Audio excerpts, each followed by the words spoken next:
አንቺ ግን እምቢ አልሽ። በግድ እቀበልሻለሁ። ያንተ ባህሪ ይህ ነው። ልንገርህ፣ ምንም አታመጣም። ትሰማኛለህ? ስባሪ ሳንቲም አልሰጥህም። ይሄን ነው። ትሰጪኛለሽ። በግድ ትሰጪኛለሽ። አልሰጥህም። ትሰጪኛለሽ። ካልሰጠሽኝ ግን ካልሰጠው ምን? በእጅሽ የሰው ነፍስ እንደጠፋ ለፖሊስ እናገራለሁ።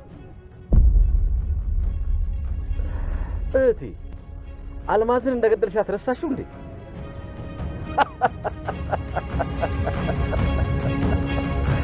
እሱን አጋልጪ ትክክለኛውን ነገር ነግሬት ከዚህ ቤት ትወጫለሽ። የዛኔ የእሷን ሀብት ብቻ ሳይሆን እኔንም እናትሽንም ታጭኛለሽ። አንቺ ከሰው ጋር ለመኖር የተፈጠርሽ አይደለሽ፣ ሰይጣን ነሽ፣ አውሬ። የኔ ፍቅር ታገቢኛለሽ? አዎ አገባለሁ።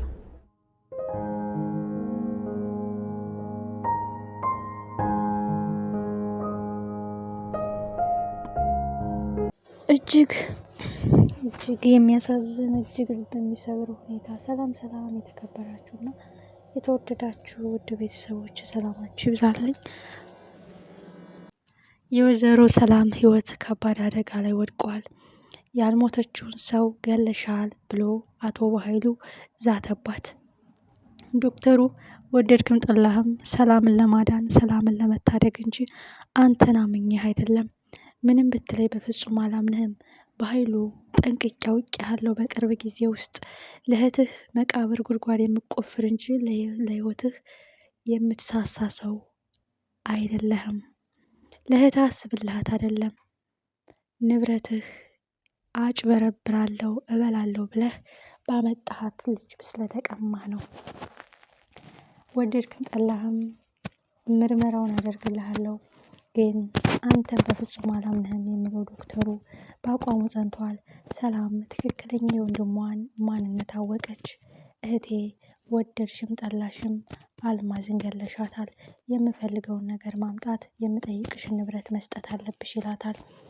ይህ ማለት እያስፈራራ በስምሽ ያለውን ቤት በእጄ ስጭኝ ሊላት ይችላል።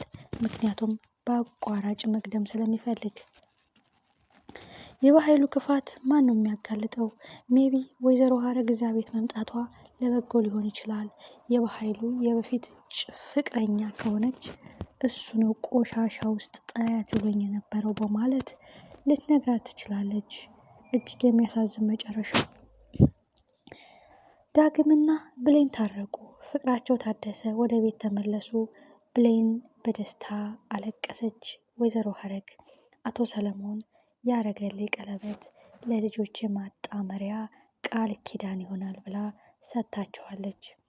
ቃል የዳግምና የብሌን ፍቅር መመለስ የቀለበት ቀን መሆኑ እጅግ አናዷት ሂዳ ወጥመዷን ልትዘረጋ መርዟን ልትተፋ ነው።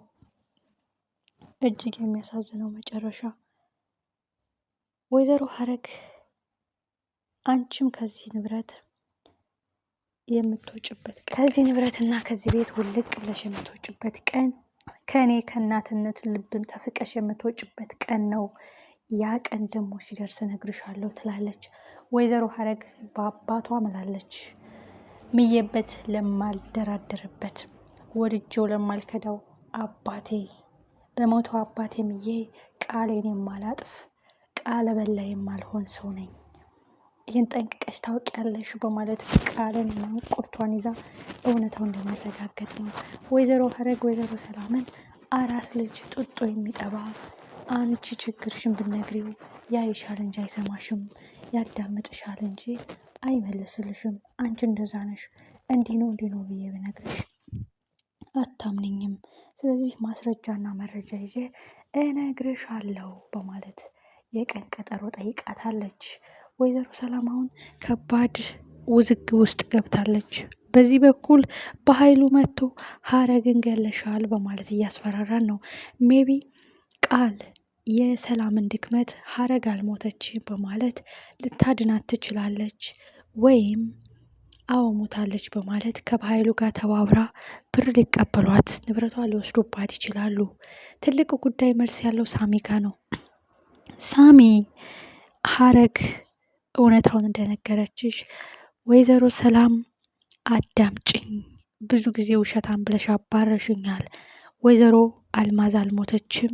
ወንድምሽ ሌላ ያጠመደልሽ ወጥመድ ነው። በእርግጥ የኔም ጥፋት አለበት። ብር ተቀብዬ ለእሷ ሰተናታል። እሱም በህይወት እንዳለው እናገራለሁ በማለት ስታስፈራራ በኃይሉ ታስሮ ሳለ ያደረግነው ሴራ ነው በማለት ሳሚ ከወዲሁ እጁ ያለበትን ሁኔታ ካልተናገረ ሳሚንም እንዲጠሉት እንዲያርቁት ነው የሚያደርጋቸው ማለት ነው። ነገሮች በጣም እየተወሳሰቡ ነው። አሁን ጉዳዮቹ አጣብቂኝ እየበዛባቸው ነው። ወይዘሮ ሰላም አሁን ግራ ተጋብታለች። ከጭንቀቷ ብዛትም እንግዲህ ራስ ምታቷ ተነስቶ በፊት ያበደችበት ኬዝ እንዳይነሳ እንፈራለን። ወይዘሮ ሀረግ በነገራችን ላይ እዛ ቤት መሆኗ በጣም አሪፍ ሊሆን ይችላል። ምክንያቱም ቃል ሰላም ልትመርዛት ትችላለች። እጅግ የሚያሳዝን መጨረሻ። አቶ በኃይሉ ትክክለኛ ማንነቱን ተናግረዋል። ዶክተሩ ምንም አፈቂቤ ብትሆን ምንም ማር ብትደረድር በፍጹም አላምንህም፣ እመነኝ፣ እውነትን ለማውጣት እንጂ ለክፋት አይደለም።